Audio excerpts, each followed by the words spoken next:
Adventure. Good afternoon, good afternoon. Dito si Chief Adventure. Binidyo ko itong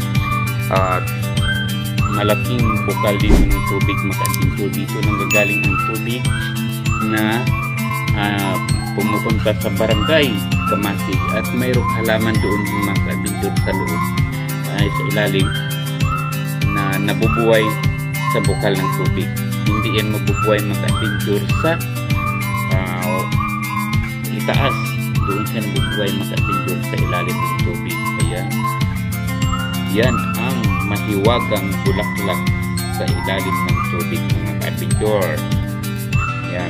Ito ang kinukunan ng tubig pang support sa buong barangay ng Kamasig. Ayan. Yan. Napakaganda at malinis ito, mga ka-adventure, kasi buhangin yung sa baba niya, sa ilalim buhangin.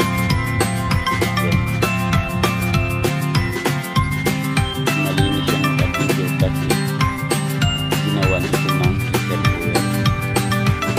Tapos doon ang kanyang electric.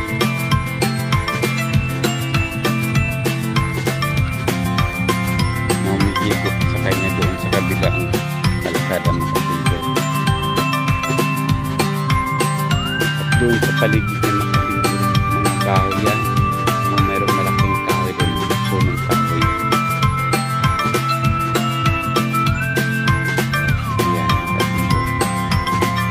Ito, ang ganda ng ka-adventure. Kanahin dito. Kanyang kalimit. Doon. Kanahin.